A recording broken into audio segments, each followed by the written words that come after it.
Амансыздар ма? Адамдар осы көбі жәннатқа ұмтылады, жәннатта бәрі бар деп. Жәннатта не бар негізі? Жәннатта қазір пайдаланып жүрген нәрселердің көбі болмайды ол жерде. Жәннатта енді айтады ғой, көлеңкелі бақ бар, шарап өзені бар. Тағы не еді? Алмалар, қолыңды былай созсаң өзі келіп тұрады, жатып алып жей бересің, қор қыздары бар. Көп қой, неше түрлі. В общем, рахат өмір сүресің. Пәк болып қала беретін қыздар бар, қайтадан тез-тез. Бүгін істесең, ертең тағы пәк болып қала береді. Оның не қызығы бар білмеймін. Сосын ана уағызда айтып жатыр, жәннатта базарлар болады екен деп. Базар болатын болса, онда ол жерде ақша керек деген сөз ғой, онда ол жерде ақша проблема бар. Сосын ана неде айтып жатыр, мен медресеге кімде-кім көмектессе дейді. Мына 100 теңге болса, 200 теңге болса да берің дейді. Сондай үлес қосқан адамға дейді, медресе салуға немесе мешіт салуға көмектескен адамға дейді, алла тағала жәннаттан үй тұрғызып беремін, алтыннан үй тұрғызып беремін деп айтқан дейді. Сонда ол жақта не, сонда үй проблема ма? Онда оның несі жәннат?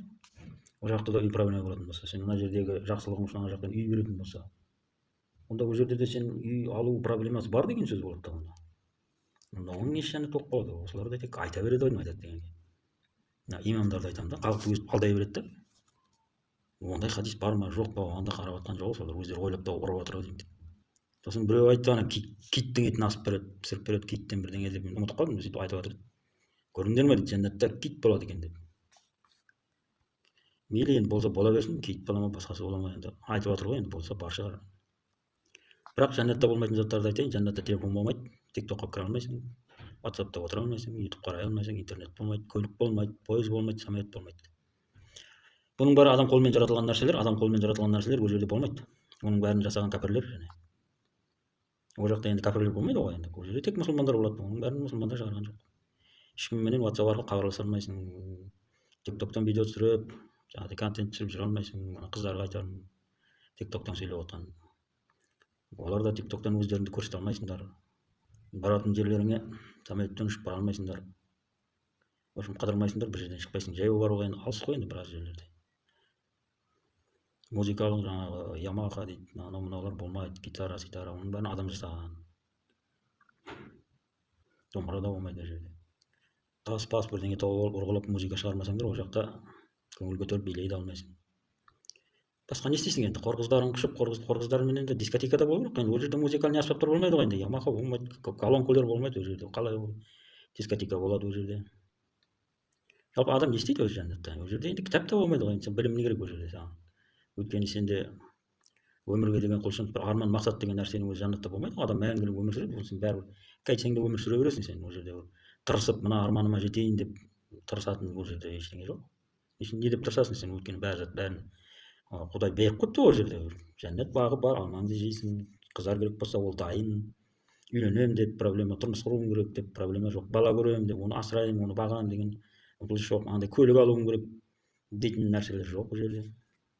Сол өзеннің жағасында шарап өзендерінен ішіп қыздармен жата бересің. Болды, басқа не істейсің енді? Ол жерде енді өзендерде жаңа айтты ғой, кит болады деп. Демек балықтар да бар шығар, сол қармақ құрып балық аулайтын шығарсың енді. Сосын жануарлар болмайды ол жерде. Жануарларды айтты ғой анау. Қасқырдан ақысын алып береді. Қойларды жеген болса, қойға қасқырдан ақысын алып береді деп. Сөйтіп бәрін де құмға айналдырып жібереді деді.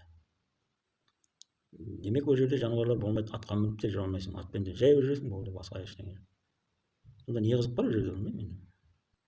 Одан да осы өмір қызық емес пе? Адамның өмірінің қызық болуы, қандай да бір арман мақсаттарды армандап өмір сүрудің өзі адамның өмірінің мәні ол. Енді анандай өмірден де адам жалығып кететін шығар, жәннаттағыдан. Не мақсат жоқ, не арман жоқ, не қызық жоқ. Енді тек шараптан, және ол шарапта мас қылмайды ғой, ол су сияқты. Онда шарап емес, ол су да, онда ол. Су деп айта салса да болады ғой. Енді бұның бәрі сол замандағы адамдардың санасымен жазылған ғой. Енді ол замандарда көліктер болған жоқ, көп заттар болған жоқ. Сол түйелер болды, сиыр деген сияқты, ат жылқы болды. Құранда бар ғой ана хадис, аяттарда, сендерді мінулерің үшін, әрі сән үшін жараттым, жылқылар мен қашырларды, есектерді деп. Түйелерді жараттым дейді, сендердің жүктеріңді тасу үшін дейді. Әйтпесе сендер арып ашып жүктеріңді тасуға қиналар едіңдер дейді. Түйелерді біз сол үшін жараттық дейді. Енді бұл сол замандағы адамдардың несі ғой енді.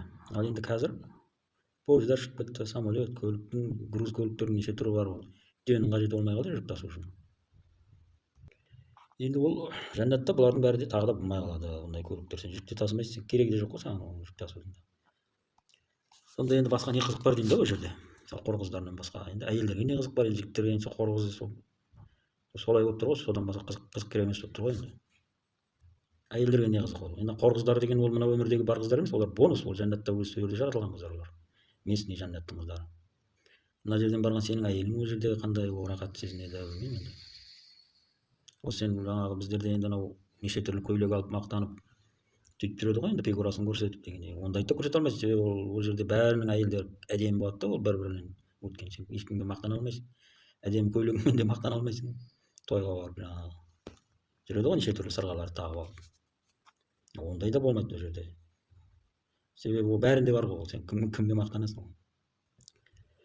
Жәннатта бала туу жоқ, тамақ жейсің, тышпайсың дейді, симейсің. Бала тумайды, кіріс бар, шығыс жоқ. Бәрі 33 жаста болады дейді, шын айтқанда.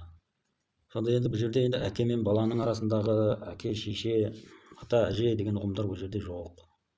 Үлкенге құрмет деген нәрселер. Бәрі адам жас, 33 жаста болады деп тұр ғой, енді барлық адам жас. Білмеймін, бір қандай логикамен жасалған дүние екенін білмеймін енді. Бұныменен ол қалай қызық болады ол. Сосын да енді ертерек өліп кеткен, шетінеп кеткен сәбилер қалай болады мысалы, олар енді 1-2 жасында болды ғой, олар да сонда 30 жаста болып кете ма? Олардың әке-шешесі қайда? Әке-шешесі тозаққа кетіп қалса ше, ол мысалы үлкен адамның да әке-шешесі тозаққа кетіп қалса, әке-шешесі тозақта жатқанда мына жақта ойнап күліп жату ол қалайша ол болады. Егер біреулер айтады ғой, имамдарға айтсаң айтады, ол жақта әке-шеше деген ұғым болмайды дейді. Ондай болатын болса, онда сенде ешқандай өзіндік ой деген жоқ та, онда ол сезім деген нәрселер жоқ та. Сен енді жәннатқа барғаныңда сен ол жерде сезінуің керексің ол. Мен міне осындай мына өмірде мына жер бетінде құлшылық жасағаным үшін мен жәннаттамын не деп соған қуануың керексің. Құлшылығыңа шын түсіп тұрсың сен. Бірақ сен оны да біле алмайсың, өйткені сен әке-шеше дейтін ұғымды сен санаңнан өшіріп тастайтын болса, онда ол ана сана сенде қайдан болады ол? Сенде сана жоқ кәдімгі. Саған тек қор қызы болса, жеміс болса, су болса, онда сен кәдімгі сиырдан немесе түйеден айырмашылығы жоқ. Мал сияқты. Малдың да шөбін берсең, суын берсең, жаңағы нашарын берсең болды да ол. Жүре береді. Сол сияқтысың ғой. Ол адам қызығатын жер емес негізінде ол. Жәннатты сипаттауларының негізінде мен ол жерде қызық нәрсе көріп тұрған жоқпын. Сонда енді өздерің білесіңдер. Мен тек айтып жатырмын, мен жәннатқа барман деп жатқан жоқ. Баруға тырысыңдар әрине, бірақ осы өмірде ұмытып қоймаң, осы өмірде негізі адам бақытты болу керек. Ана өмірде барғасын көресіңдер ғой енді. Сосын да енді ол жердегі алма бақтар, өзен болып ағып жататын шарап дейтіндердің бәрі сол арабтарда жоқ заттармен көрсетілген да, мысалы. Басқа жерлерде, Еуропалардың жерлері өте күшті, ол жерде бәрі бар да, мысалы. Ол жерде дін шықса, мысалы, ондай нәрселермен уәде бермейтін еді. Ана араб шөлінде сондай нәрселер жоқ болғаннан кейін сондай нәрселермен уәде беріп қалған. Анау Сібірдегі мысалы адамдарға ол сенің көлеңкелі ағаштарың керегі жоқ, олар өздері суыққа тоңып өлейін деп жүргенде оларға көлеңкелі ағаш беремін десең, өйтіп оларды жәннатқа қызықтыра алмайсың, оған қызықпайды олар. Оларға жылы жерлерде уәде берсең, онда қызығу. Сол арабтардың ойлап тапқан жалпы жәннаты ғой бұл енді. Солай. Айтқандай мен бір нәрсені ұмытып кеттім.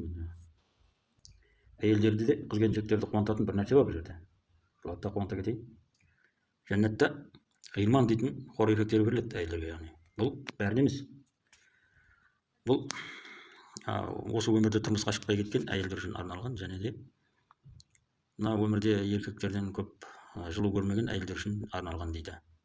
Бұл жерде осындай Құран аяты бар. Мен ол аяттың нөмірін ұмытып тұрмын, бірақ есімде сақтамаппын енді. Бәрін сақтай бере алмайсың ғой. Ондай аят бар. Мына өмірде күйеуінен көп жылу көрмеген, яғни еркектен онша не алмаған әйелдер үшін деп жазылған, және де. Сонда қалай олай деді, Құдай білмеймін енді. Сосын да енді мына өмірде екі әйел алғандар ғой, мына ажырасып басқа біреуге тиіп кетеді, сенің әйелің, сен басқа біреуді аласың. Енді ол да жәннатқа барса, сен де жәннатқа барасың. Анау да бұрын үйленген, ана сенің әйеліңді алған адам. Ол кім-кімнің қалай болады бұл жерде? Сосын енді сен әйелің өліп қалып басқа әйел алсаң, мысалы, енді ол өлгенменен бәрібір ол жоқ болып кетпейді, бірақ ол да жәннатқа барады ғой енді барса. Сен де бардың әйеліңмен. Сонда қай әйеліңмен барсың ол жерде? Бұлардың бәрі айтылмаған негізінде. Енді ажырасқан әйелдер үшін енді ана әйел күйеуінен ажырасып кетіп басқа күйеуге тиді ғой енді. Ол ана күйеуі де жәннатқа барды, мынау да жәннатқа барды. Осыны түсіндіре алмаған ғой, айтылмаған.